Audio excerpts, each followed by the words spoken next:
Então, hoje nós vamos ter a apresentação do Roberto Matiello sobre a Capela Sistina depois do trabalho do Michelangelo lá, né? Roberto, você está com a palavra. Tá Vamos lá. legal. Obrigado. Não, realmente, a Capela Sistina, ela foi construída graças a um pedido do Papa Sisto IV, por isso que ela chama Capela Sistina, né? Mas mesmo antes do Michelangelo, ela foi decorada teve pinturas nas paredes dos grandes pintores italianos. Tanto que, se um dia for possível, no futuro, eu gostaria de falar sobre a Capela Sistina antes do Michelangelo. Ela também era uma coisa encantadora, uma coisa maravilhosa. Os afrescos foram feitos por os grandes pintores do Renascimento italiano. Então, quem já foi na Capela Sistina vê que aquilo é uma maravilha. Mas, sem dúvida nenhuma, a Capela Sistina se tornou assim mundialmente famosa, principalmente graças às obras do Michelangelo. O Michelangelo ele afrescou principalmente o teto, né, a parte superior da capela e a parte da parede que fica sobre o altar. Né? Então, hoje eu vou procurar falar um pouquinho sobre essas duas partes, a parte do teto e a parte que está sobre o altar, que são as duas obras foram feitas pelo Michelangelo. Elas foram feitas em tempos diferentes, né? Aquela que está em cima do altar, o que é conhecido como juízo final, foi feito numa época posterior à época em que ele tinha feito a parte do teto. Podemos ir para frente, Wagner. Pode seguir? Pode ir. Bom, essa aí eu coloquei uma foto que, para mim, eu já visitei a Capela Sistina algumas vezes e eu confesso que a primeira vez que eu visitei a Capela Sistina eu fiquei meio assustado. Quer dizer, eu fiquei impressionado pelas obras de arte, mas fiquei um pouco chateado, um pouco incomodado pela quantidade de pessoas que está lá dentro. Você começa a olhar e toma empurrão daqui, pisão dali, cotovelada para cá. Realmente é uma coisa incômoda e você tem um tempo determinado para ficar lá. Então, você, na época, sei lá, paguei quase que 20 euros, eu não me lembro, 18, 20 euros, mas, poxa vida, eu fiquei impressionado pela monumentalidade da obra, mas eu não consegui curtir. E algumas coisas que eu observava, pô, achei fantástico, realmente é uma obra fantástica. Mas eu confesso para vocês que eu não.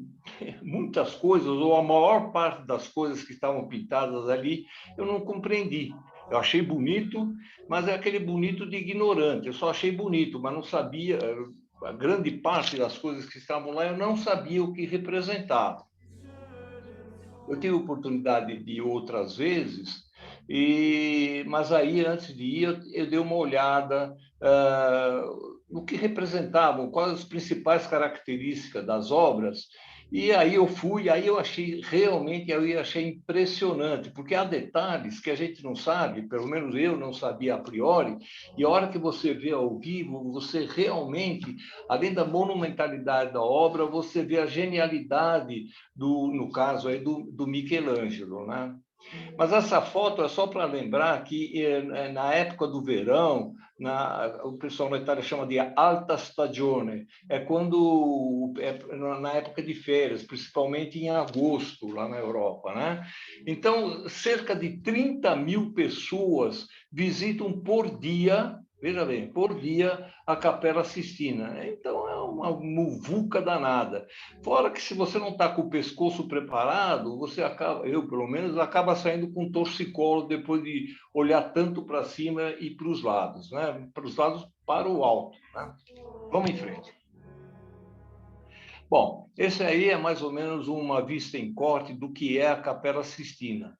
Como falei para vocês, ela foi construída durante o papado de Sisto IV e entre 1473 e 1481. Ela é relativamente pequena, ela tem cerca de 40 metros de comprimento por 13 metros de altura. perdão, de largura e 21 metros de altura. Quer dizer, ela tem a altura dela é equivalente a um prédio de 7 andares. Então, muitas das pinturas que estão no teto e nas partes altas das paredes, apesar de serem de dimensões grandes, a gente não consegue discernir se a gente não vai já preparado para saber o que olhar e o que ver, né? Além dos afrescos do Michelangelo, e como eu já falei para vocês no começo, existe uma série de afrescos, tanto na parede direita quanto na parede esquerda, né, da capela, que foram feitas, como eu disse para vocês, realmente pelos gênios do Renascimento italiano. Então, essas pinturas, vale a pena a gente conversar, elas falam sobre a vida de Moisés de um lado e a vida de Jesus do outro lado, uma do lado direito e outra do lado esquerdo. Mas, se fosse falar tudo de uma vez só, ficava, eu acho, uma coisa muito pesada. Então, vamos deixar para uma oportunidade futura, tá bom? Vamos para frente, Wagner. Wagner, não estou ouvindo a música de fundo, hein? Não? Tá. Pô, Ok, eu sou eu meio vou ver. surdo de passagem. Vai. Bom, de qualquer maneira, bom, essa é a vista da porta de entrada da Capela Sistina. Vocês veem que do lado direito existe uma série de afrescos feitos por esses pintores que eu falei para vocês, referente à vida de Jesus. Do lado esquerdo, a vida de Moisés. E ao fundo e no teto são as obras do Michelangelo. O Michelangelo pintou entre 1536 e 1541 essas obras, né? Realmente é magnífico. Vamos em frente.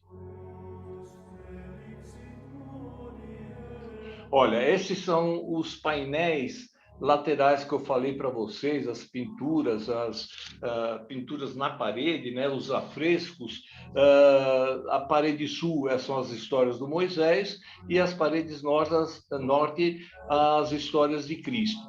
Essas que eu vou apresentar, se o Wagner permitir, numa outra oportunidade. Vamos lá, Wagner. A vista do altar, todos aqueles slides, aquelas fotos que nós vimos anteriormente, eram vistas a partir da porta de entrada. Agora, a gente olhando a Capela Sistina do lado do altar, a gente vê a parte da porta de entrada, que também foi afrescada por pintores famosos.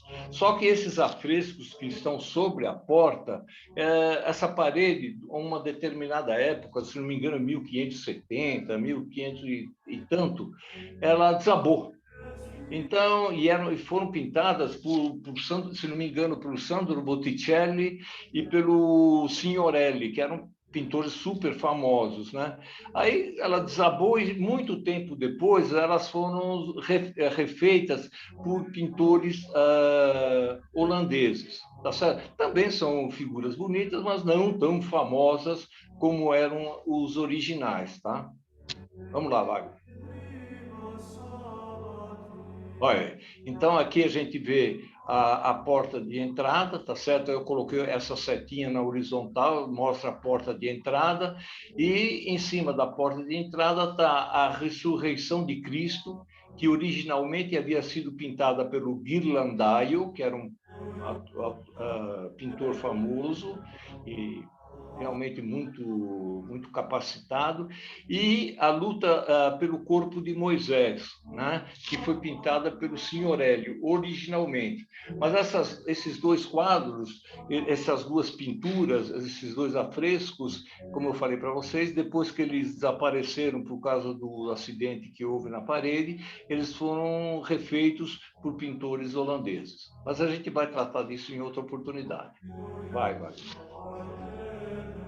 Bom, começando pela Capela Sistina, veja bem, eu não vou pegar quadro por quadro, porque são detalhe por detalhe, porque são muitos detalhes, poxa, e a gente não adianta falar tudo em uma hora, a gente não consegue gravar. Então, eu vou procurar falar só das coisas que, no meu ponto de vista, são as coisas mais famosas, mais importantes. Mas um retrato, né, do que é o teto da Capela Sistina. Esse foi pintado de 1508 a 1512, né, pelo Michelangelo. Ele quase não teve auxiliares, pelo menos auxiliares em termos de pintura, porque normalmente naquela época o pintor de mais renome ele pintava a cena principal e todo o resto era feito por pintores auxiliares, do pintor principal.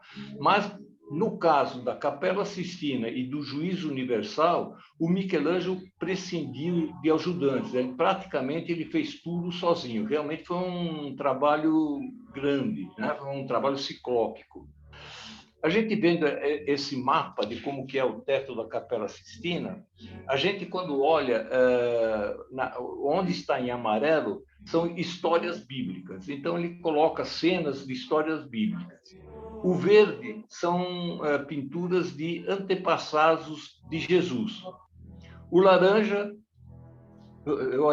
um é antepassados de Moisés e o outro de Jesus. Aí não tive tempo. Realmente, ontem, o Wagner me falou de fazer essa apresentação, então não tive tempo de dar uma revisada. Mas um é de antepassado de Moisés e outro antepassado de Jesus. O rosa são profetas e sibilas.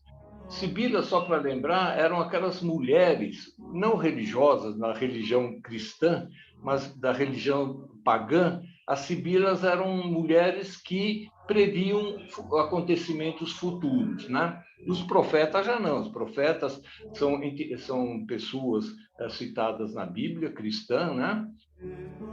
Também na Bíblia judaica, né? Os profetas são aqueles homens, aquelas pessoas que previam o futuro.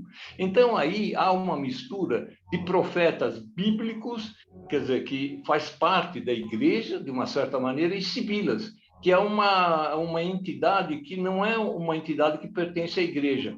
Isso é característica típica do Renascimento. O Renascimento, exatamente essa palavra, é a volta da arte pré-cristã. Né? Então, realmente, no teto da Capela Sistina, há uma mistura dessas duas entidades. E, finalmente, em azul, são contos do Gênesis, né? Da origem, da parte inicial da Bíblia. E talvez sejam as pinturas mais famosas, mais conhecidas por todos nós. Vamos em frente. Se tiver qualquer pergunta, pode me interromper, não me incomodo com interrupção, a gente vai batendo uma bola, tá certo? Então, aí o teto da Capela Sistina, que foi pintado em cerca de 4 anos, né? E ela foi pintada antes da reforma de Lutero. Então, ainda não existia uma dissidência dentro da igreja, né? A igreja ainda era una. Se não me engano, o Lutero ele começou a fazer as manifestações dele por volta de 1517. Então, a gente repara que nesse teto da Capela Sistina ainda não há a preocupação da igreja com a cisão que ela veio sofrer. Foi uma cisão muito grande, tá certo? E essa cisão ela começou a ser tratada pelo Papa Paulo III, através do Concílio de Trento. Trento é uma cidade satélite de Pádua, lá no norte da Itália, tá certo? Ele convocou um concílio que se reuniu para resolver o que fazer para combater a reforma de Lutero e dos demais teólogos que estavam se afastando da igreja, chamada Igreja Católica. Essa aí é uma pintura, uma visão geral do teto. Quem já entrou lá, começa a olhar, acha fantástico esse negócio, mas a menos dos quadros centrais, que são mais ou menos, das pinturas centrais, que são mais ou menos óbvias, o resto fica meio perdido, a não ser que a pessoa seja uma pessoa muito integrada em termos religiosos, né, em termos de religião, aí a pessoa consegue identificar o que está lá. Uma pessoa mais leiga, mesmo que moderadamente religiosa, na religião cristã, entende mais ou menos isso. Mas a gente tem que lembrar o seguinte: naquela época, as pinturas nos templos, né, elas eram como livro de criança. A pessoa não sabia ler.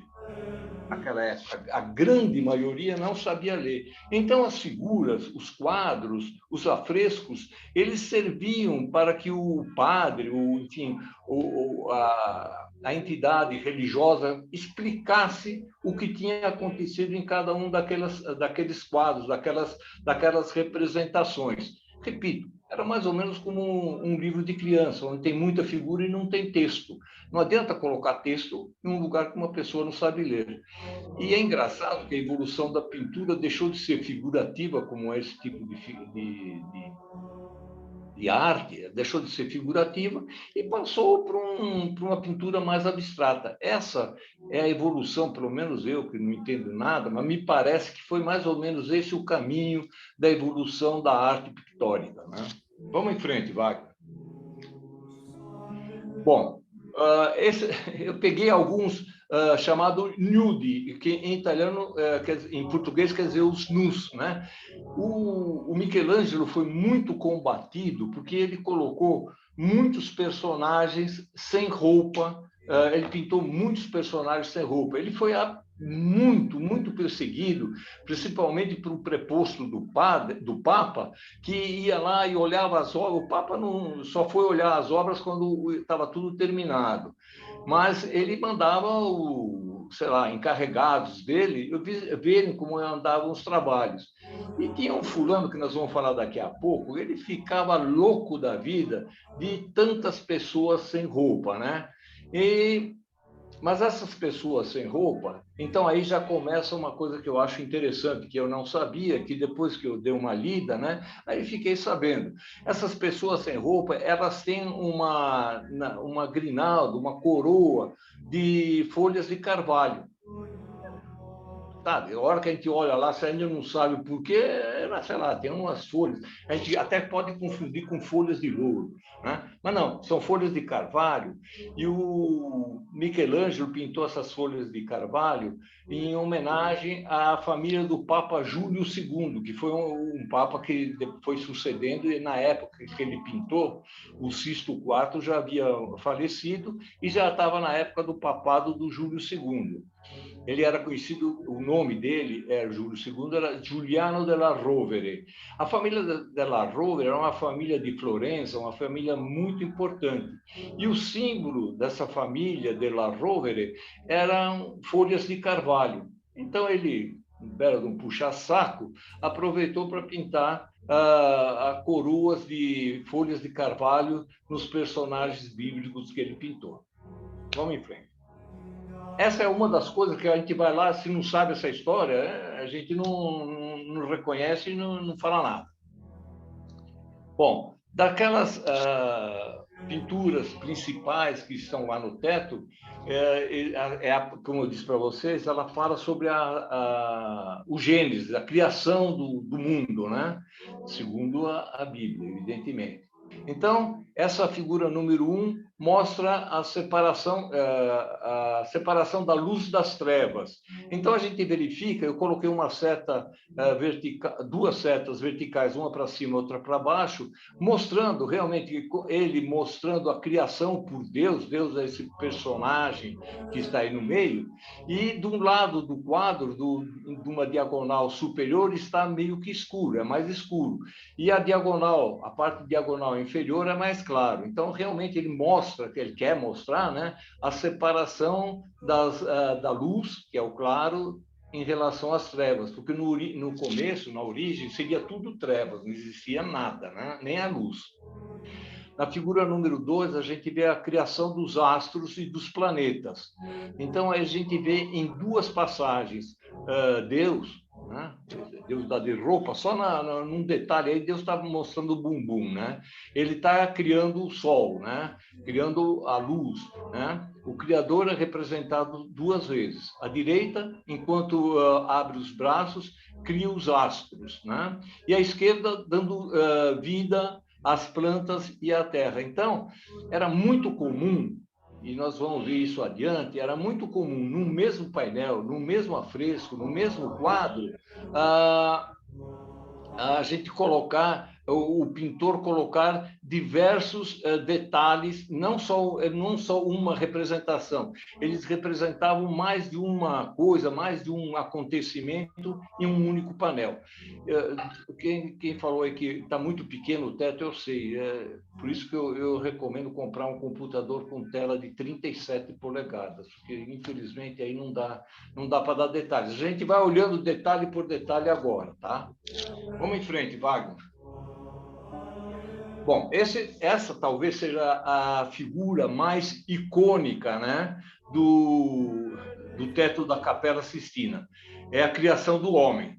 Então, a gente vê à direita Deus.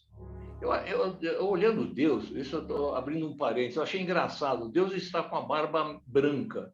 Quer dizer, Deus tinha tempo para Deus? Ou seja, o que era o tempo? Ele já tinha a barba... Como que era Deus antes da barba branca? Bom, não tinha nada. Mas, enfim, isso é uma consideração que não tem nada a ver com a arte aqui. Então, a gente vê Deus criando o homem, né? E o detalhe mais famoso, mais manjado, que a gente vê em tudo quanto é lugar, são as mãos de Deus e de Adão. Deus sempre presente, tentando fazer o possível para tudo que o homem necessita. E a mão do Adão quer ser ajudado, mas parece que não está com muita vontade, né? Mas, enfim, é uma representação da criação do homem, tá certo? Mas mostrando o que o Michelangelo quis dizer aí, que além de Deus ter criado o homem, ele estaria sempre, segundo a religião, né? Ele estaria sempre à disposição para auxiliar o homem em tudo que ele tivesse necessidade. Bom, nessa criação do homem, uma coisa se destaca. Eu coloquei um destaque pequeno, realmente, as figuras ficam pequenas quando a gente olha nessa tela. Talvez, quando o Wagner depois publicar essa apresentação, a gente consiga, no nosso próprio computador, vê-la em dimensões maiores. Com certeza, a gente verá isso em dimensões maiores se, além disso que está sendo gravado, o Wagner dispuser do PowerPoint que eu apresentei, que eu mandei para ele. Então, no PowerPoint, a gente pode ampliar e ver os detalhes, evidentemente, com maior precisão, com maior Eu vou clareza. passar, sim. Tá. Bom, então, esse aí, uma coisa que é interessante é que o Deus, onde está representado Deus, o perímetro é como se fosse o perímetro de um cérebro humano. Então, eu coloquei na figura de baixo, isso não fui eu que descobri, isso as pessoas comentam, os experts comentam isso, né? Então, seria uma criação, mostrando que é uma criação que vem do cérebro divino, da inteligência divina, tá certo? A inteligência divina que criou o homem e todo o resto do universo, tá? Vamos em frente. Bom, essa aí, a figura número 1 mostra a criação de Eva. Roberto, Pois não. Mas eu também posso pensar que se está dentro de um cérebro, é uma criação do homem, tudo isso que ele está vendo. Também pode ser. Na realidade, existe uma série de versões sobre isso, né? Cada pessoa, cada um tem a sua forma de ver, tá certo? Mas aonde eu li, a maior parte, aquilo que você falou está certo, Tuta, mas a maior parte das vezes, quer dizer, é a inteligência divina, que é enorme, é que fez a criação de tudo. Isso é o que é mais divulgado, mas também há essa possibilidade que você citou. Na figura número 1, aí a gente vê a criação de Eva, né? O primeiro ele criou o homem e de uma costela, assim consta lá na Bíblia, né? De uma costela do Adão, e a gente vê aí a Eva praticamente saindo da costela do Adão, né? A gente vê essa imagem. Também é uma das imagens principais que a gente pode ver lá no teto da Sistina. O outro é a figura número 2, e mais uma vez, a gente, na figura número 2, a gente vê um quadro, uma representação, mas com dois fatos separados. Primeiro, é a cobra, né? A cobra, a parte da extremidade, da frente da cobra, é como se fosse uma mulher, talvez ele querendo dizer que o pecado nasceu da mulher, né? A mulher oferece a maçã a Eva e depois Eva oferece a maçã ao Adão. Eles cometem o pecado, né? O tal do pecado do conhecimento, né? E do lado direito a gente vê um anjo, né? Expulsando o Adão e Eva do paraíso, tá certo? Então, repito, isso é muito característico na Capela Sistina e na arte em geral daquela época, no mesmo quadro eles representarem mais de uma ação, né? Então a gente vê o ato do pecado em si e o ato da expulsão do paraíso em seguida. Vamos em frente. Esse aí é uma representação do dilúvio universal, né? Tudo isso consta no Gênesis. Vamos lembrar que essas figuras principais que estão no teto, as principais, representam o Gênesis, né? O Pentateuco, né? Aqueles 5 primeiros livros da Bíblia. E aí está representado o dilúvio universal, aquele famoso dilúvio que o Noé construiu a arca e salvou uma espécie de cada ser vivo, né? No número 1, a gente vê lá embaixo como se fosse uma igreja, né? Se vocês observarem, é verdade, a imagem, infelizmente, é pequena, não consigo. Mas quando passar o PowerPoint, vocês vão ter maior clareza para ver isso. Por enquanto, acredite, o número 1 representa mais ou menos uma igreja, né? São os justos, eles estão agrupados na arca. Essa arca, né, a arca do Noé, é que representaria a igreja, que é o símbolo da salvação, né? Então, claro, está pintando uma igreja, ele está mostrando. O número 2 são os condenados, tentando alcançar a arca com um barco que está afundando. Então, eles tentam se salvar, são os condenados, mas o barco está virando, eles vão falecer, eles vão morrer. E no número 3, esse pessoal que está tentando chegar aí na Terra, são os gananciosos. Eles estão carregando seus bens e buscam se refugiar em terra firme. Então, ele mostra, vamos dizer, 3 aspectos, né, do dilúvio universal. Mas só os justos é que estão lá na arca, e a arca é representada como sendo a igreja, é que estão sendo salvos. Vamos para frente. Bom, aí, na figura número 1, o sacrifício de agradecimento de Noé. Consta lá na Bíblia, né? No Gênesis, que quando o Noé conseguiu pousar a arca no Monte Ararat, né, no pico do Monte Ararat, ele salvou todo o resto da humanidade e dos animais, todo mundo acabou morrendo.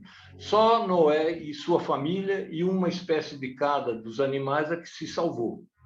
E ele teria feito um sacrifício, né? Teria sacrificado um bode, é o famoso bode expiatório, né? A gente vê aí, eu até coloquei numa seta, um bode com a garganta cortada, é o bode expiatório. Então, ele ofereceu esse bode, ele imolou, ele matou esse bode para agradecer, ele fez esse sacrifício para agradecer o salvamento das pessoas justas, das pessoas da sua família, né? E depois de matar o bode, aí, o pessoal deve ter cozinhado o carneiro e deve ter comido junto com o carneiro, deve ter bebido bastante vinho. De tal maneira que na figura número 2 a gente vê a embriaguez do Noé. Parece que o Noé se empolgou tanto com a salvação da arca e do pessoal, que ele comemorou, além de comer o tal do carneiro, ele bebeu bastante vinho e ficou bêbado. E dos 3 filhos dele, que é o Sem, o Cã e o Jafé, que depois teriam originado as grandes famílias das religiões, né, e dos povos, né, o Cã, um dos filhos dele, começou a usar uma palavra chula, começou a gozar do Moisés, que teria se embriagado. Do Noé. Pois não. Você falou Moisés, não vai do Moisés, é do Noé. Ah, desculpa, é Noé. Do Noé. Eu estou me antecipando, mas eu fiz de propósito para ver se vocês estão prestando atenção. Tá certo? Obrigado, Tuta, você está prestando atenção. Então o Noé bêbado, quer dizer, um filho do meio dele lá começou a gozar dele, porque ele ficou bêbado, né? E depois que o Noé ficou bom, ele amaldiçoou o filho dele, esse Cã. O Cã seria, você vê aí como é que é o preconceito, seria o progenitor, o pai da família dos negros. Por isso que a família, os negros são chamados camitas, porque eles seriam descendentes de Cã. Né? Isso é um preconceito danado, mas na época era assim, a gente só pode julgar as coisas com a visão da época em que foram feitas, tá certo? Bom, então esse quadro, esse afresco número 2 mostra a embriaguez do Noé e ele sendo criticado pelo filho dele, pelo filho Cã dele. Vamos em frente.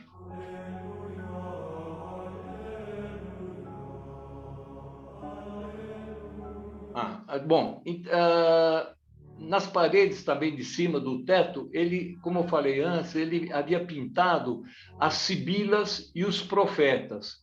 As sibilas, como eu falei, eram mulheres a quem, na mitologia, se atribuía o dom da profecia e o conhecimento do futuro. Né? Então, ele pintou, se não me engano, foram 6 sibilas e 6 profetas. Né? Os profetas eram as pessoas que anunciavam os desígnios divinos e prediziam os acontecimentos por inspiração de Deus. Né? Então, por exemplo, aí eu coloquei alguns, eu não coloquei todos, senão ia ficar muito comprido, mas em termos de profeta, eu mostrei o profeta Jonas, aqui na parte de baixo, no número 4 é o Jonas. Depois, o 5 é o Zacarias, o 6 é o Joel. E existe uma série de outros. O Jonas, como está pequeno, eu reconheço, não tenho o que fazer. Do lado do Jonas está um peixe. Lembrando a famosa baleia, que o Jonas teria ficado durante um certo tempo morando dentro de uma baleia. Então, ele aí, depois que vocês conseguirem ver maior, ele quis representar uma baleia. Desculpa um pouco.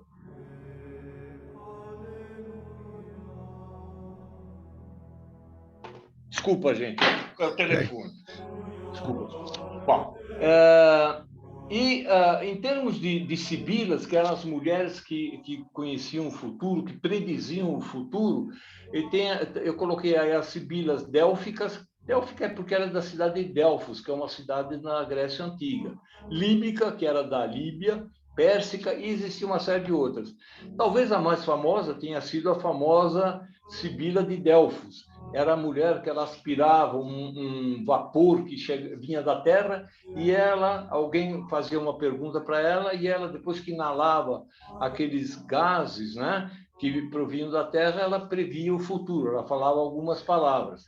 E cabia à pessoa que tinha ouvido interpretar aquilo que a Sibila quis dizer. Não era uma coisa muito clara, certo?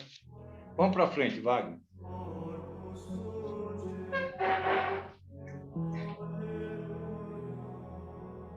Bom, lá no fundo, gente, a gente vê... Então, eu falei as coisas que são as coisas principais do teto. Realmente, o teto tem muitas outras figuras, mas são, vamos dizer assim, não tão famosas e de interesse um pouco menor. Agora, o que a gente está vendo aí é a parede do fundo, que é a parede que fica em cima do altar. Lá no fundo existe um altar, né? E esse juízo final, que como é conhecido esse afresco, ele foi pintado já quando o Michelangelo já tinha uma certa idade, ele já era considerado velho para aquela época. Ela foi pintada entre 1535 e 1541, durou 6 anos essa pintura do juízo final, né? Como nós tínhamos visto antes, a gente viu que as pinturas do teto foram pintadas entre 1481 e 1482, e essas demoraram mais tempo, foi de 1535 a 1541. O importante é a gente observar que essa parede do juízo final ela foi pintada depois que o Lutero já fez a sua manifestação querendo se afastar da igreja.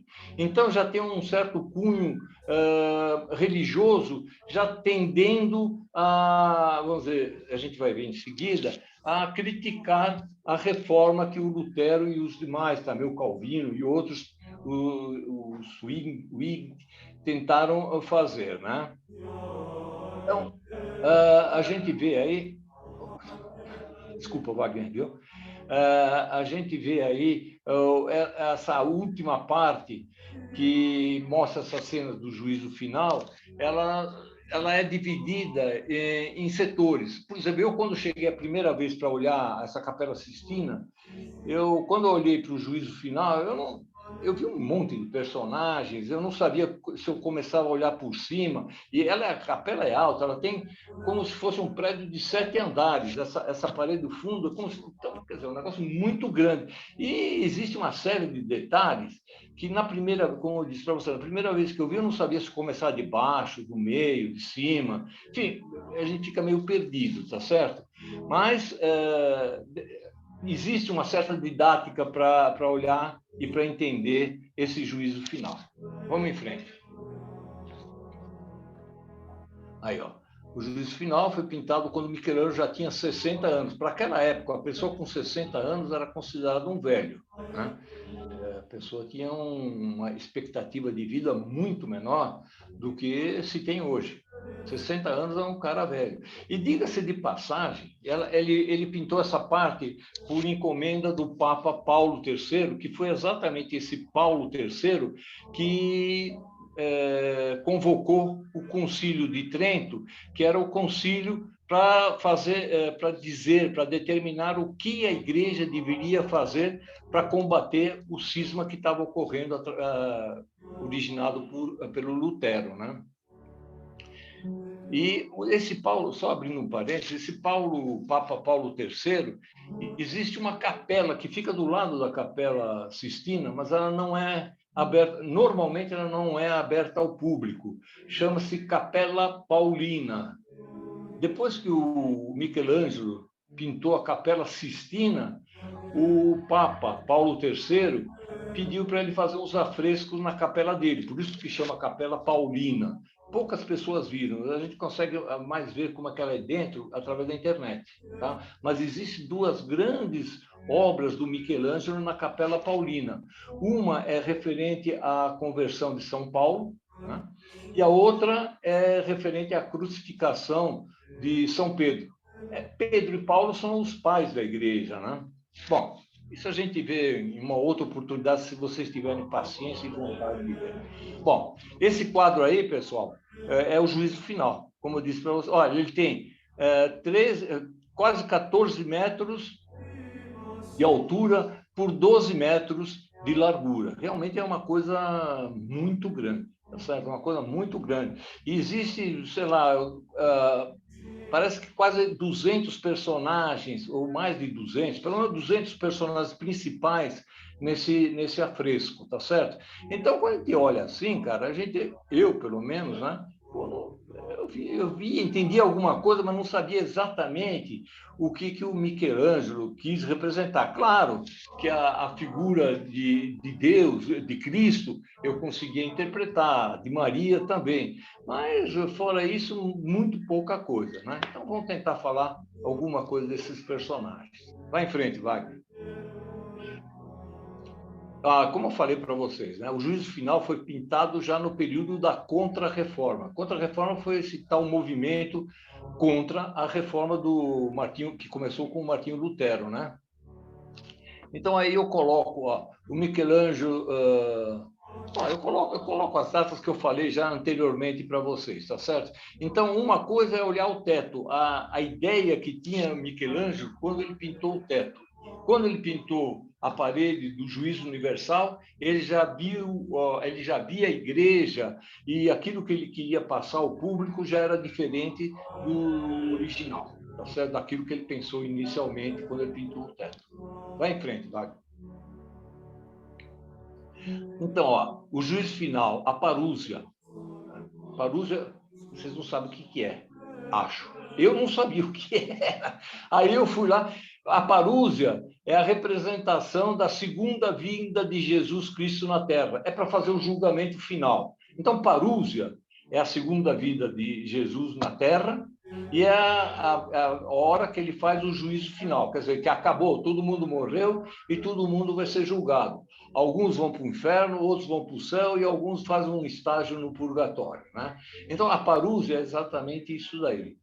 Eu não sabia, tá? Eu coloquei aí porque achei legal essa palavra parúzia. Na hora que eu vi, eu não entendi, não sabia o que era, fui ver o que era, né? Bom, então é a representação da parúzia, a segunda vinda de Cristo para a Terra para fazer o tal do juízo final.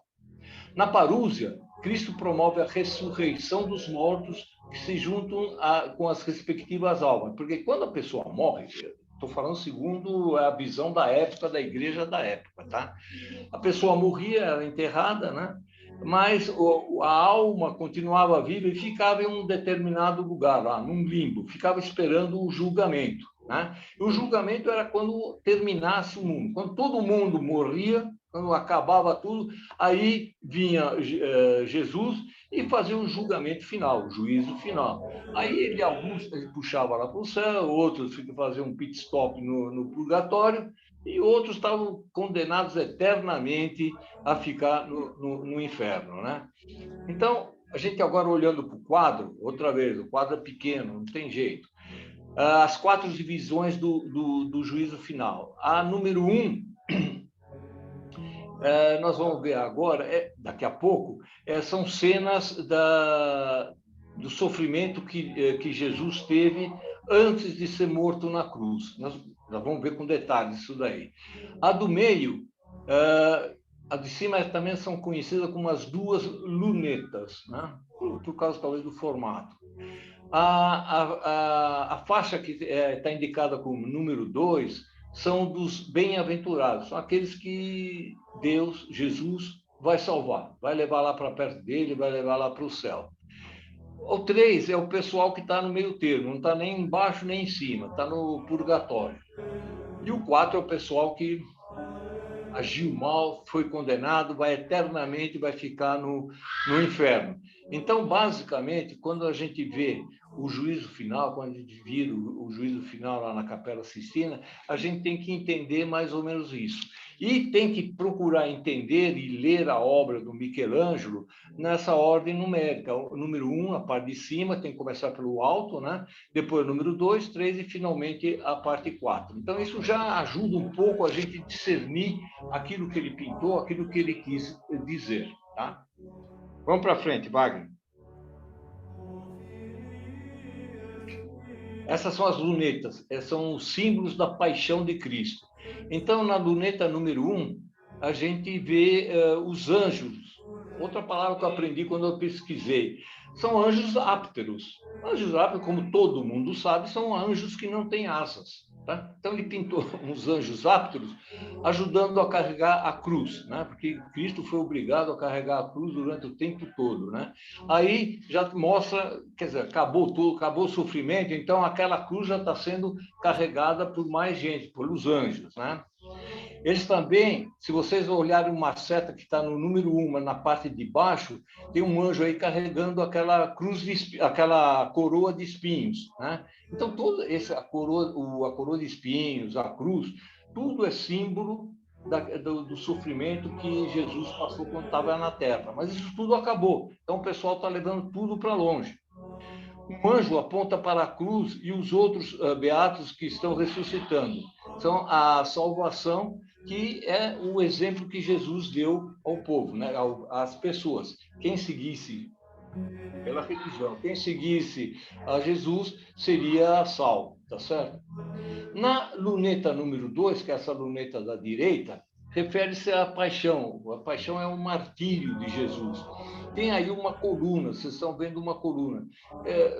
se vocês lembrarem, quer dizer, quem já olhou alguma coisa da Bíblia, principalmente do Novo Testamento, sabe que antes de Jesus ser crucificado, ele foi amarrado numa coluna e foi açoitado. Fazia parte do processo de morte das pessoas que tinham agido incorretamente. Então, tem uma série de pessoas que estão aí, outra vez os anjos ápteros, né? Eles estão tirando a coluna, estão levando aquilo embora, aquilo não existe mais, acabou tudo, né? Os anjos sem asas tentam derrubar a coluna na qual Jesus foi flagelado antes de ser levado à cruz. Então, a gente começa olhando o juízo final, como eu disse para você, a gente começa a olhar pela parte de cima, e a gente, na parte de cima, estão indicados 2 cenários de símbolos da paixão de Cristo. Quer dizer, afastando aquilo que já tinha acontecido, aquilo passou, né? Não vai acontecer nunca mais. Vai em frente, Wagner. Bom, isso é o que está na parte superior, naquele que nós mostramos lá no número 2 do juízo final. É a parte superior do juízo. É a parte onde estão representados os eleitos, né? Essa parte é tudo o pessoal que, teoricamente, teria sido salvo, que seria salvo, né? Pelo menos na época, né? Certamente deve haver mais salvos atualmente, mas aí ele representou os salvos, foram os eleitos. E nessa imagem, no centro, ele dá destaque a Jesus, que está com essa mão erguida, né? Como quem está comandando o espetáculo aí, tá certo? E do lado de Jesus está Maria. Eu vou abrir um parênteses do meu tempo de coroinha. A Maria, ela não passou pelo juízo. Ela, no dia 15 de agosto, quando ela morreu, ela foi diretamente para o céu. Então, foi a única que não vai passar por nada. O dia 15 de agosto, se vocês olharem na folhinha, é o dia da Assunção de Maria. Então, ela não passou, não vai passar por não passou por nenhum processo de julgamento. Jesus já a conhecia o suficiente e, quando ela morreu, ele levou ela diretamente para o céu. Bom, basicamente, nós vamos ver alguns personagens que estão representados aí. É interessante, porque quando a gente vê essa figura assim, poucos de nós reconhecem esses personagens. Pelo menos eu reconheci muito poucos aí. Eu reconheci o São Pedro. Mas existe a forma com que ele pintou, nós vamos ver agora em seguida, eu achei bastante interessante, que ele mostra uma característica de personagens que quem conhece a literatura da Bíblia consegue destacar. E como eu disse para vocês, essas pinturas serviam para o Papa, para o padre, para o bispo, quando ele fosse falar na missa, ele falava as características e, como eu disse, ele explicava a pintura, ele explicava o que cada personagem desse representava. Como eu disse, como o pessoal não sabia ler, então ele colocava uma figura e alguém explicava a figura. Vamos para frente. A figura central, como eu falei para vocês, é Jesus e Maria. Evidentemente, o Jesus está nessa figura número 1. E o que é interessante, se a gente não sabe, a gente não observa. Eu não tinha observado, mas depois eu descobri. A gente olhando a figura número 1, veja a parte de baixo. A cabeça de Jesus, a cabeça de Cristo, né? Muito semelhante à figura do Adão. Vocês lembram o Adão que está com a mão esticada? Olha a representação de Jesus e a representação de Adão. São muito parecidos. E aí o cara que explicava lá, ele explicava que Deus criou o homem à sua imagem e semelhança.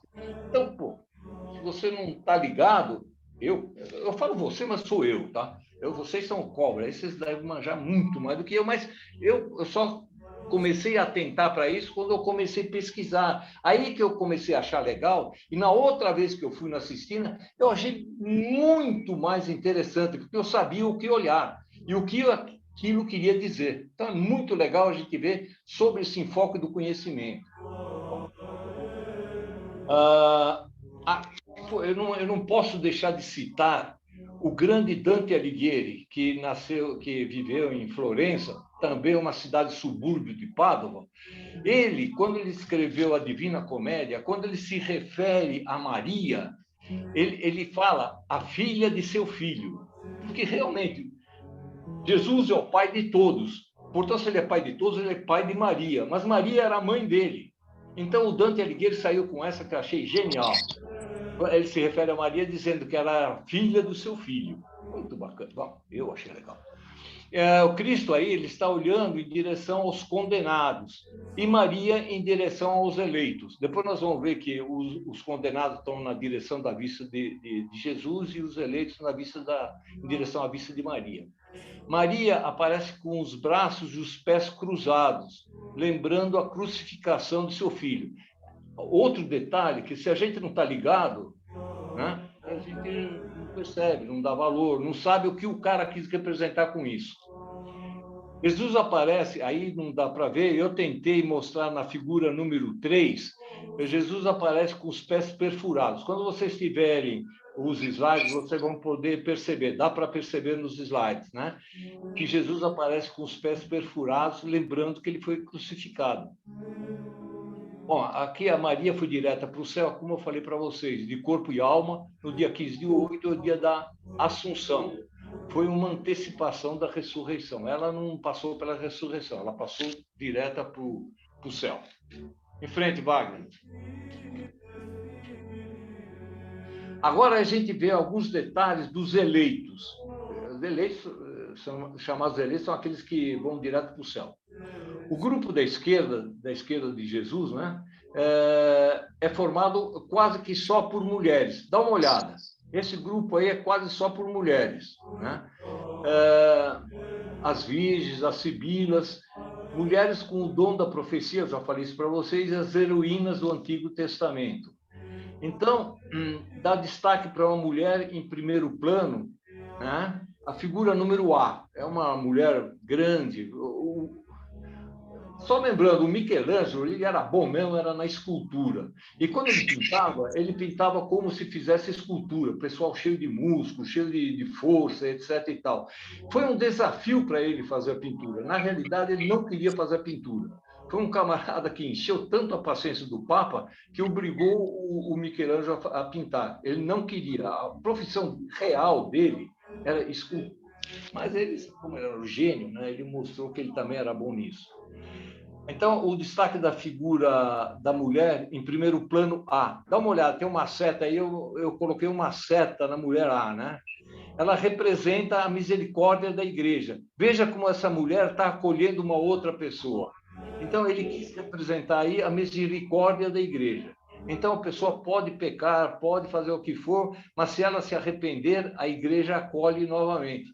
Esse era uma insinuação aquela questão do Lutero que estava afastando a igreja. Então, o que ele quis dizer, nas entrelinhas, é que a pessoa ainda teria chance de se redimir, de voltar à igreja, né? Os detalhes número 2 e 3, eu indiquei com flechinhas, também estão mostrados aí, tá certo? Uma mulher cochichando, eu não sei se o Michelangelo achava que mulher era muito fofoqueira, mas tem uma mulher conversando com a outra meio na surdina aí, tá? Com isso. E na número 3 é uma senhora já de idade, e a gente vê aí que ele mostrou com os seios de fora. Ele foi muito criticado por mostrar as pessoas nuas, né? Mas, enfim, essa é uma parte dos eleitos, a parte das mulheres dos eleitos. Vem em frente, Wagner. Eu vou tentar ser rápido, pessoal, eu não quero aborrecer muito vocês, tá? Bom, aí da parte do outro lado ele mostra os homens, né? E aí a seta número A mostra São Filipe. São Filipe foi um apóstolo. O São Filipe, ele era muito amigo do João Batista. Depois que Cristo foi batizado pelo João Batista, né? O Filipe, que andava sempre com o João Batista, começou a andar com Jesus e foi um dos 12 apóstolos. O B, né, que a gente vê uma seta para cima no pé, o B é o São João Batista. Por isso que a gente vê o Filipe e o João Batista juntos. Eles eram camaradas. A gente vê C, a Maria Madalena, né? E na seta D, que a gente vê de costas, é o Santo André. Santo André também era um dos apóstolos. Só lembrando que o Santo André foi crucificado numa cruz em forma de X. Por isso que ele está segurando essa cruz em forma de X aí. Evidentemente, se a gente não sabe desse detalhe, a hora que a gente olha essa figura, a gente não sabe. Mas cada personagem, ele identifica pela característica bíblica do personagem. Então, aí está o Santo André. Evidentemente, como bom santo, ele foi julgado e vai direto para o céu. Vamos em frente, vai.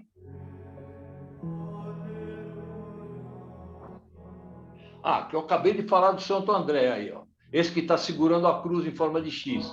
De costas, Santo André, segurando a cruz em forma de X. Ele era irmão de São Pedro, Santo André.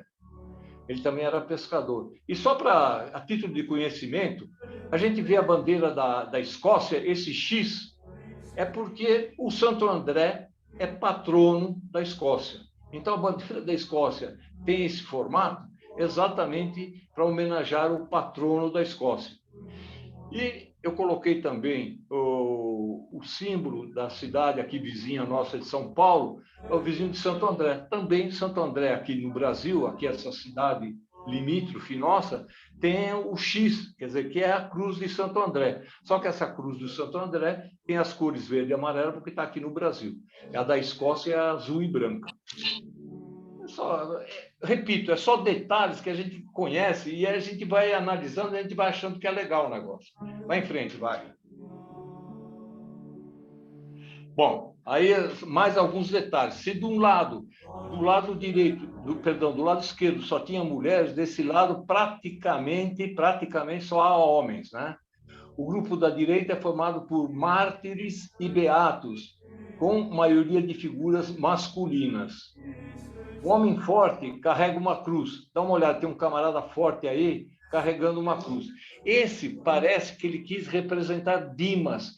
Dimas, para quem não sabe, é o bom ladrão. É aquele camarada que do lado de Cristo foram crucificados mais duas pessoas. Um mau ladrão, que não se arrependeu, e o bom ladrão. O bom ladrão, ele pediu perdão e Jesus disse que naquele mesmo dia o bom ladrão estaria, como ele se arrependeu, estaria do lado dele lá no céu, né? E foi perdoado. Eu sei que o bom ladrão chamava Dimas. O outro ladrão, eu não sei se alguém sabe, eu não me lembro, acho que era Luiz, mas não tenho certeza. As três figuras na parte inferior, na parte de baixo, a gente olhando essa figura, tem uma seta número 2 aí. As três figuras na parte inferior são São Biagio, Santa Catarina e São Sebastião. Interessante que todos esses santos aí, eles estão cobertos. Eles estão cobertos, que eu digo, com roupas, ou com um pano, né? Cobrindo as partes mais sexuais, etc. e tal. Mas quando, na origem desses três personagens, quando o Michelangelo os pintou, eles estavam nus, tá certo? Foi uma... Ele teve que fazer, depois de morto, enquanto ele estava vivo, eles não mexeram na pintura. Depois de morto, alguns anos depois, teve um fulano que, a pedido do Papa, foi lá e cobriu.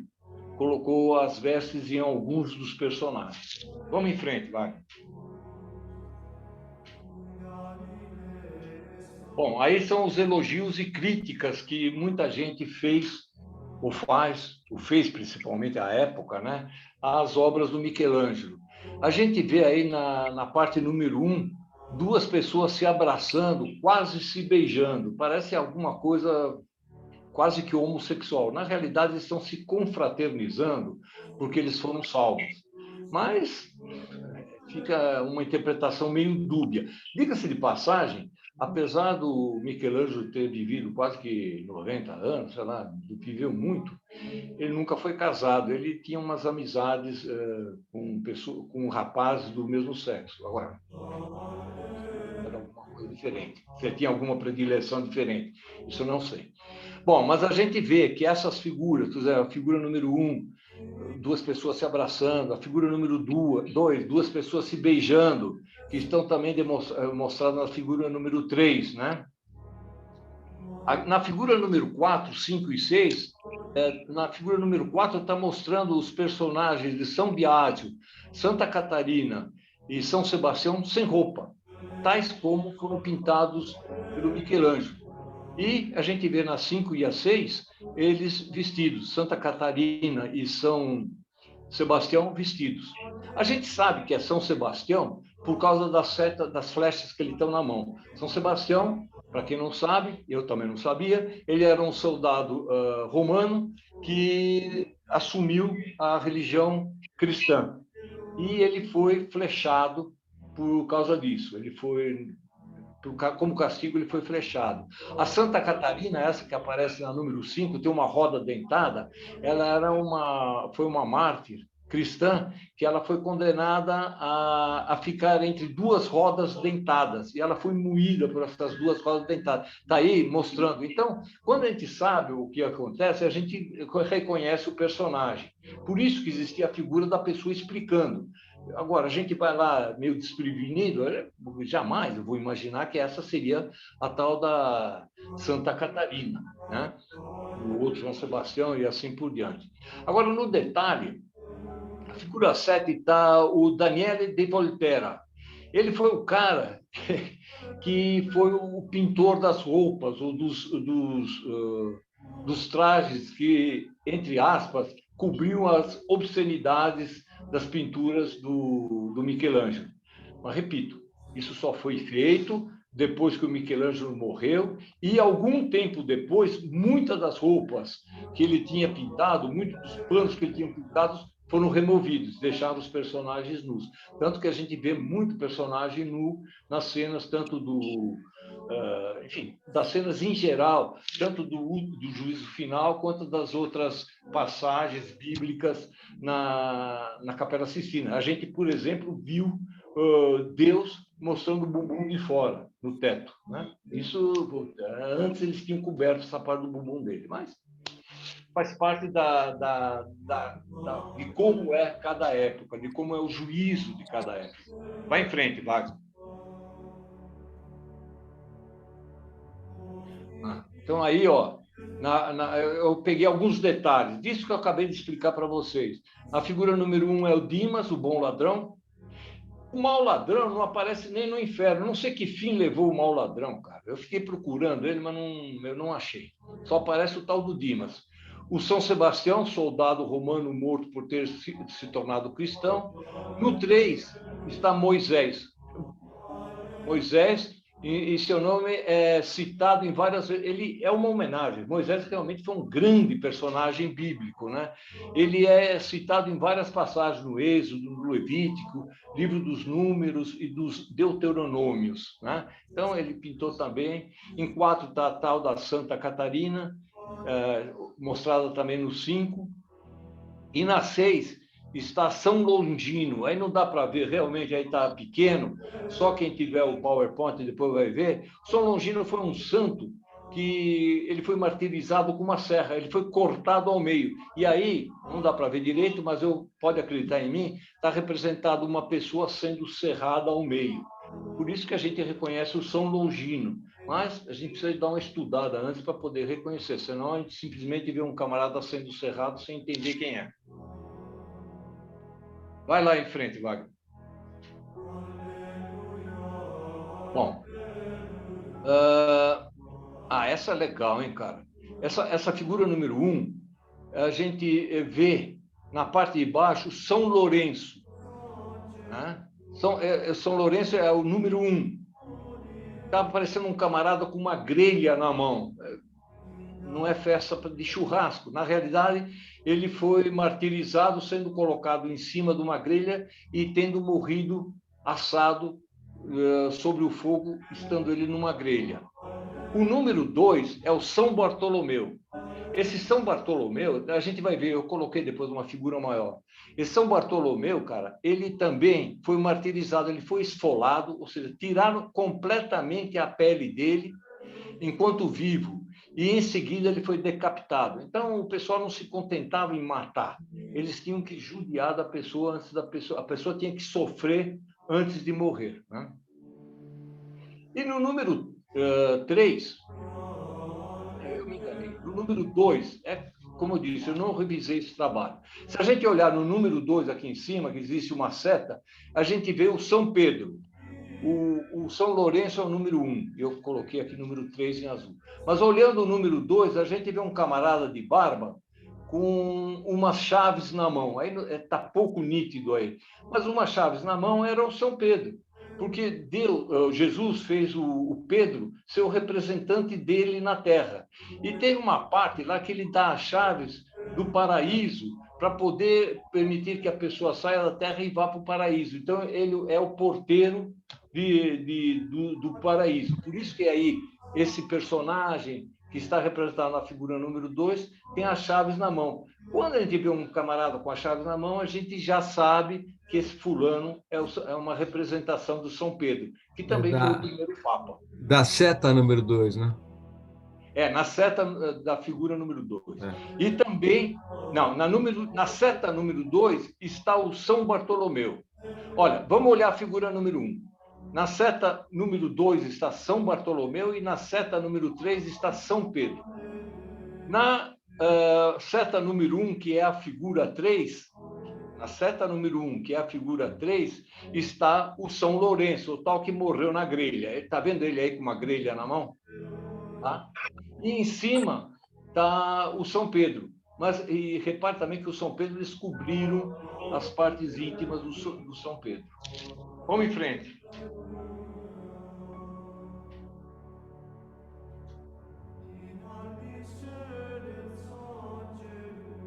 Essa aí é legal, hein? Eu falei que o detalhe do camarada que foi esfolado, o tal do São Bartolomeu. São Bartolomeu, ele, na figura número 1, na seta número 1, aparece o São Bartolomeu. É esse cara careca com barba. Ele está segurando, na mão dele, ele está segurando uma pele com um rosto, né? É exatamente representando, a gente descobre que é São Bartolomeu exatamente porque ele foi esfolado, né? E ele está segurando a pele dele que foi esfolada, né? Agora, o interessante, gente, é que esse rosto, a gente olhando aí na figura número 1, na seta número 2, a gente vê o rosto. Esse rosto é o rosto do Michelangelo. Dá uma olhada, eu coloquei o Michelangelo aqui na seta número 4. Então, o Michelangelo se autorretratou. Pô, muito bacana, você vai lá, você olha isso aí e você vê, porra, olha a ideia do cara, o cara se representou. Se a gente não sabe disso, pouca gente se dá conta desse detalhe, tá certo? Isso que eu digo. Então, quanto mais a gente conhece, mais a gente aprecia essas obras de arte, não só pela arte em si, mas por aquilo que ele quis transmitir, tá certo? Na figurinha número 3, embaixo está o retrato do Michelangelo, tal como ele era, e o autorretrato que ele se fez na pele do São Bartolomeu, tá certo? Agora, o São Bartolomeu, o retrato da figura número 1, seta número 1, é o retrato de um crítico de arte da época que escreveu muito sobre arte da época do Renascimento. Ele era contemporâneo ao Michelangelo, era um tal de Pietro Aretino. Não sei se era Pietro o nome dele, acho que era. O Pietro Aretino. Então, o Pietro Aretino encheu tanto a paciência do Michelangelo, inclusive foi ele que cutucou o Papa para chamar o Michelangelo para pintar. E ele se vingou do Pietro Aretino, mostrando o Pietro Aretino exatamente igual o rosto do Pietro Aretino, e foi representado no São Bartolomeu. Então, nessa figura existe o retrato do Pietro Aretino e o retrato do Michelangelo. Então, é muito legal, pelo menos eu achei interessante a gente saber desse detalhe, tá certo? Vamos em frente. Olha aí, isso aí, para quem não enxerga direito como eu coloquei em tamanho bem grande. Olha, dá para ver bem que Michelangelo teria antecipado o expressionismo. Lembra do expressionismo? Do Edvard Munch, na figura O Grito. Ele antecipou o expressionismo em cerca de 350 anos. Dá uma olhada no rosto do Michelangelo, como ele pintou. É uma expressão, é uma figura expressionista. Então, sem querer, ele antecipou a arte o Michelangelo antecipou a arte em cerca de 350 anos. Veja bem, é bacana a gente saber disso, a gente ver isso, né? Eu não sei se foi querendo ou sem querer, mas o fato está aí, está representado. Realmente, o retrato de Michelangelo, o rosto de Michelangelo, é um rosto tipicamente expressionista. Tá? Vamos em frente.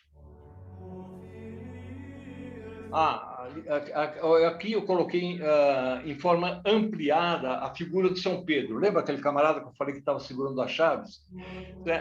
Eu coloquei o detalhe, é uma chave de ouro que abre a porta do paraíso e uma chave de bronze que abre as portas para o pessoal que quer se redimir dos seus pecados e passa a entrar, fazer parte da igreja.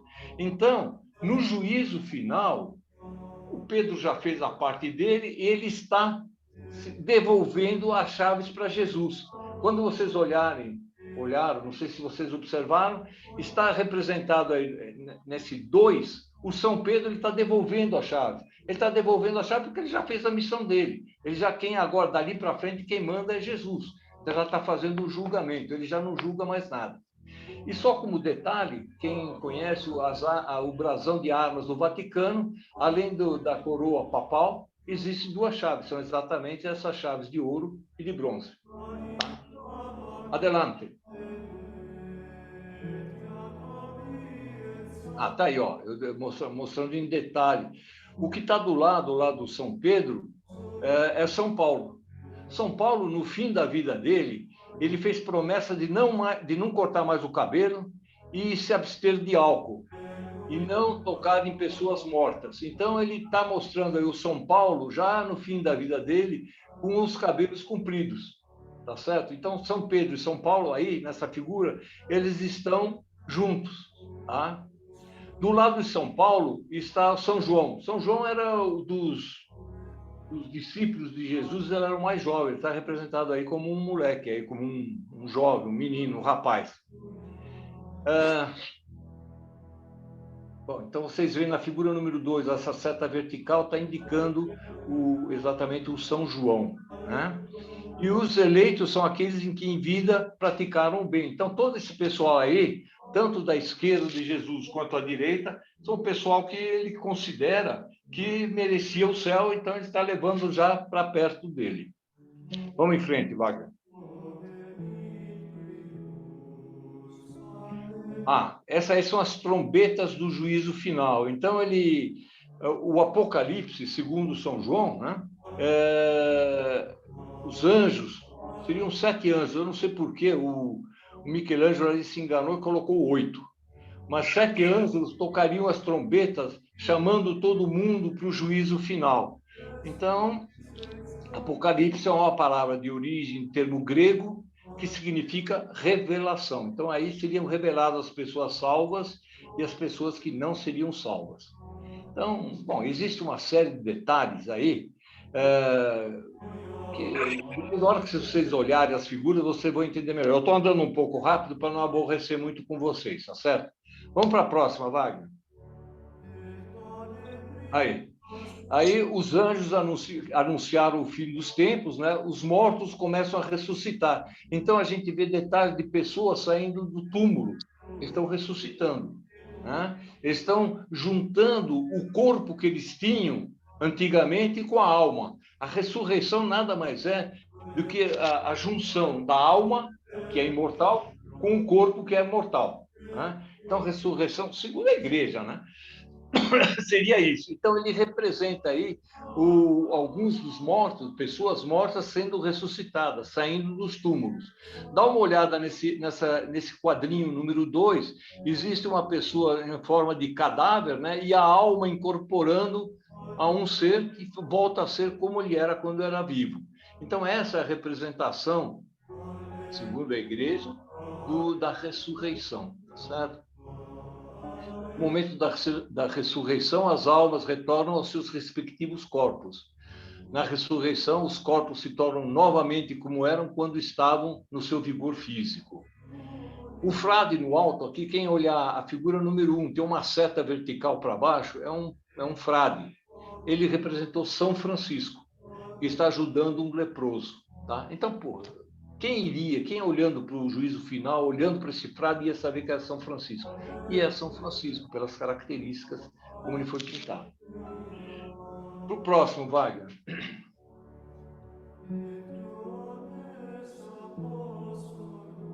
Bom, esse aí, em palavras rápidas, mostra do afresco, né? A luta entre o céu e o inferno.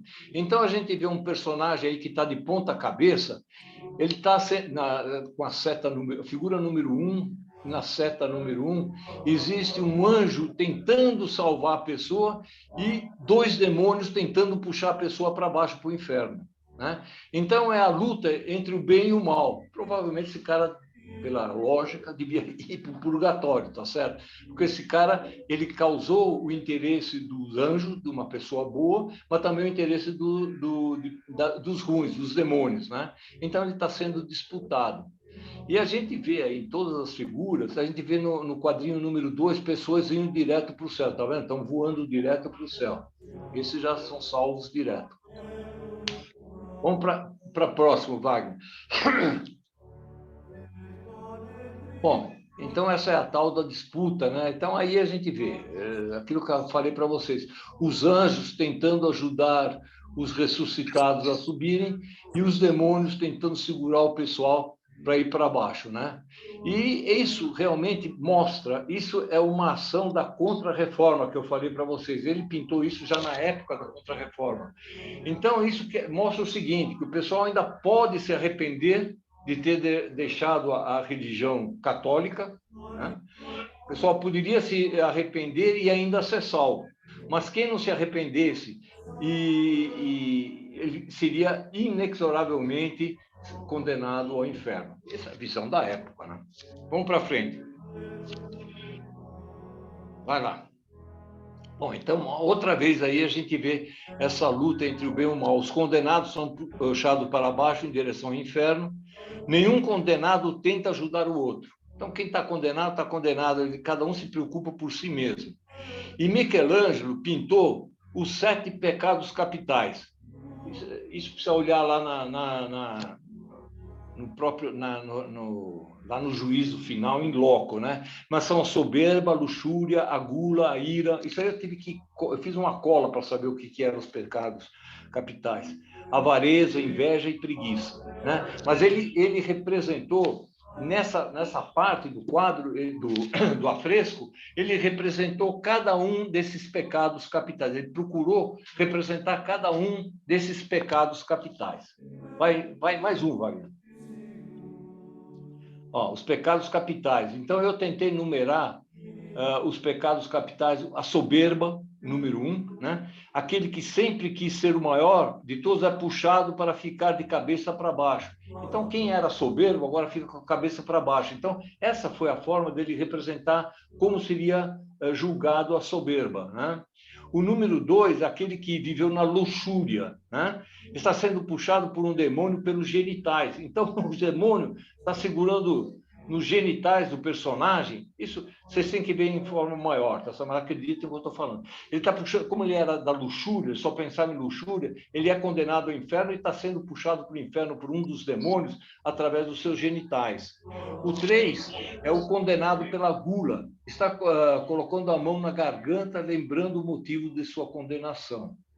O 4 é a ira, ele está lutando a socos com o anjo que o empurra para as profundezas. Então, é um cara cheio de ira. Ele continua com ira e está lutando com um anjo. Ele quer ir para o céu, mas não adianta.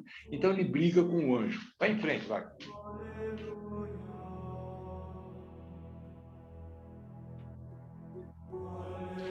Desculpa aqui. O número 5... dá uma olhada, é um avaro. Eu acho que eu coloquei uma figura maior depois. Ele está sendo puxado através de uma sacola cheia de moedas e pelas chaves do cofre. Então, o demônio está puxando o cara para o inferno através exatamente dos pecados dele, através da sacola cheia de moedas e das chaves do cofre. O 6 está invejando a salvação do personagem à esquerda. E, finalmente, o 7 é a preguiça. O condenado se deixa puxar... Já falou?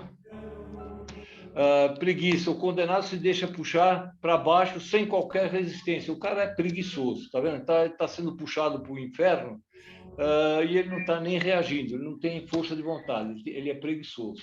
Vai, Wagner. Olha, ele, ao mesmo tempo, é arrependimento. Dá uma olhada, esse arrependimento da preguiça também é interessante, porque o pecador arrependido é melhor perder... Por que ele fez essa representação? Porque tem uma passagem na Bíblia que diz que é melhor perder um olho do que perder o reino dos céus. Então, quer dizer, você precisava de alguém explicar. Então, era essa a função dos bispos, dos padres, explicando as pinturas, tá certo? Eu não entendo nada de religião, eu não saberia, a não ser que tendo lido, tendo aprendido. Aí você começa a ver por que ele pintou dessa maneira, por que ele representou os personagens dessa maneira. A seta verde são 2 demônios que estão puxando o não arrependido em direção ao inferno. Então, ele não se arrependeu, então 2 demônios estão puxando ele para baixo. O vermelho, que está com a seta vermelha, o verme do remorso, ele ficou com remorso de ele ter pecado, tá certo? De ter sido preguiçoso. O verme do remorso abraça o pecador pela cintura e o arrasta para baixo. Então, não só os demônios, como também o arrependimento puxa ele para baixo. O pecador apresenta um semblante de triste, dá uma olhada na cara, por não ter feito o pouco que deveria ter feito para obter a salvação. Esse é o tal do arrependimento. Frente, Wagner. Então é legal, tá? A gente vendo isso e sabendo o que quer dizer, a gente dá muito mais valor. Bom, aí já estamos na parte inferior, da parte final, a parte inferior da representação do juízo final, é a parte do inferno. Então a gente vê na figura número 1 a boca do inferno, né? É onde o pessoal entra. Está vendo que tem um fogo lá? Então são os demônios que estão cuidando da parte da entrada do inferno e o camarada que já está indo para o inferno já está entrando no fogo, né?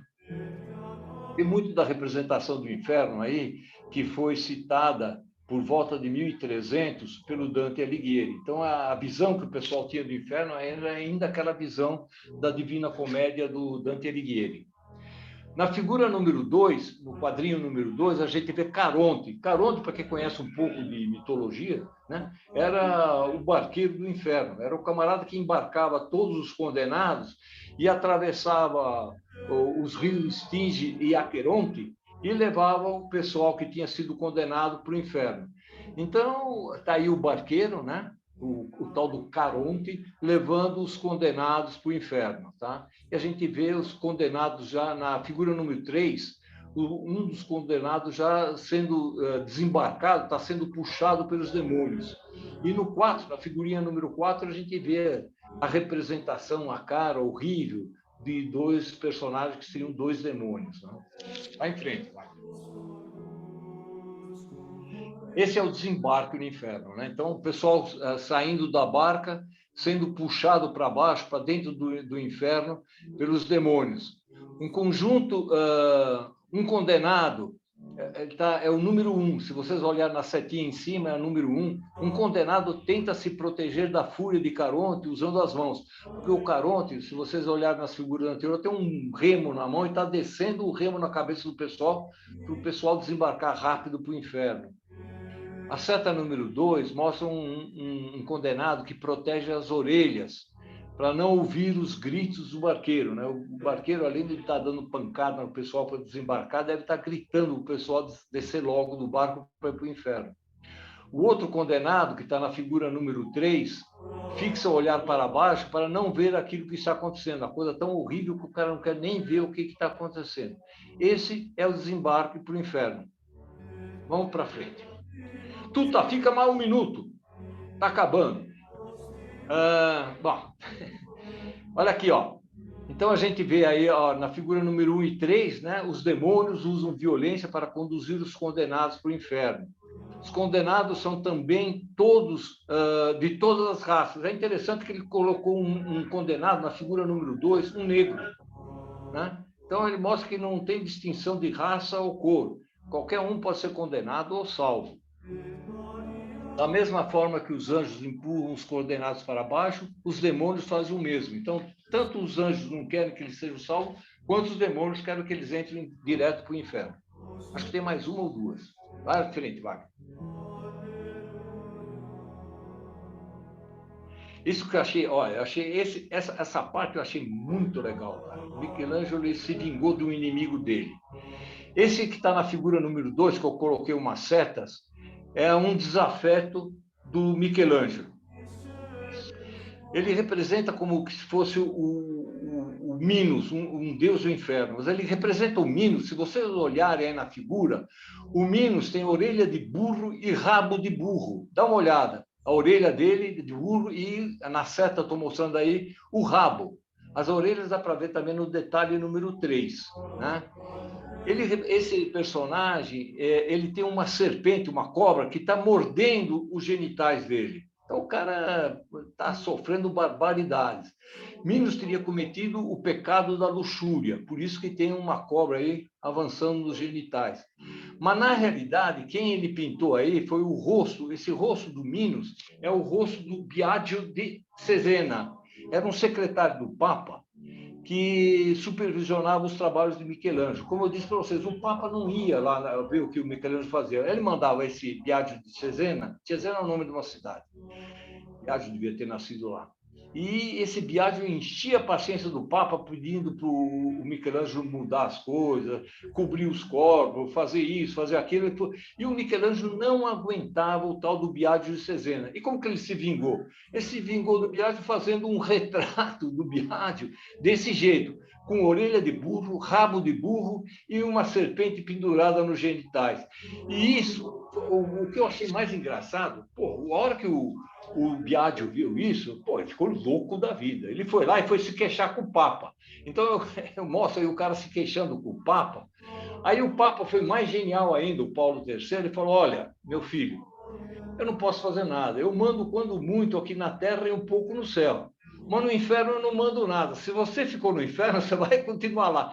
E até hoje, se a gente vai lá ver, a gente vê o tal do Biagio de Cesena. Então, isso eu acho muito legal. Se a gente não sabe essa história, a gente vê um cara lá e não sabe exatamente o que caso ele está fazendo lá. Mas é o tal do inimigo mortal do Michelangelo, que está há 500 anos sofrendo lá no inferno. Michelangelo tinha bom humor, pelo menos, né? Exatamente. Exatamente. Vai lá, Wagner. Bom, aí, falei, é o final. Quem vai na Capela Sistina fica com a bruta dor no pescoço. Agora, olhando para o computador, a gente enxerga menos, mas fica sem dor no pescoço. Eu quero agradecer a atenção de vocês, desculpa a demora, mas foi um negócio rápido aí, tentando apresentar essa obra aí. Muito bom, Roberto, muito maravilhoso, bom. Roberto. Obrigado. É isso aí, gente. Parabéns, Muito Roberto. bom, obrigada, muito bom, adorei. Muito bom. Obrigado, amigo Roberto. Obrigado.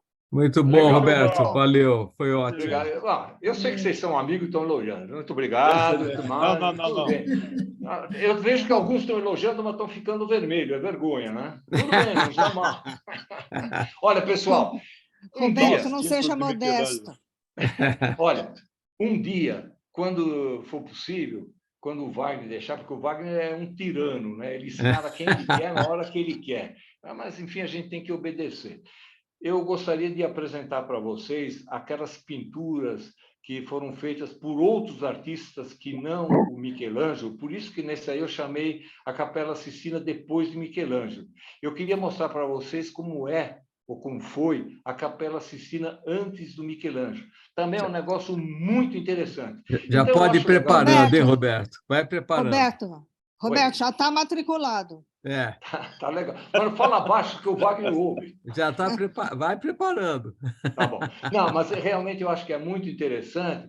E eu acho, gente, que o dia que a gente for para Roma, quando tiver oportunidade, normalmente quem vai para Roma vai visitar o Coliseu, a Basílica de São Pedro e a Capela Sistina. A gente, com certeza, depois desse e depois do próximo, a gente vai ver a Capela Sistina com outros olhos. A gente vai conhecer mais, vai apreciar muito mais. Legal, muito legal. Tá. Obrigado, Muito pessoal. bom. Valeu. Boa noite a todos. Parabéns mais uma vez, Roberto. Valeu. Obrigado, Foi ótimo, obrigado. Roberto. Sensacional. Abraço, tchau, Wagner. Adorei. Obrigado. Valeu. Valeu. Tchau, pessoal. Parabéns, Roberto. Semana que vem nós vamos ter o José Luiz, de lá, diretamente do México, falando uma apresentação sobre Jesus. Tchau, gente. Legal, nós estamos bem religiosos Obrigada pelo ultimamente. convite. Pois é. Obrigada, Wagner. Tchau, Obrigada. Legal, valeu, gente. valeu, Adorei. Marisa. Um abraço, Tchau, tchau. obrigado, Boa Tuta, noite. pela paciência. Abraço, Beijo. tchau. Tchau, tchau.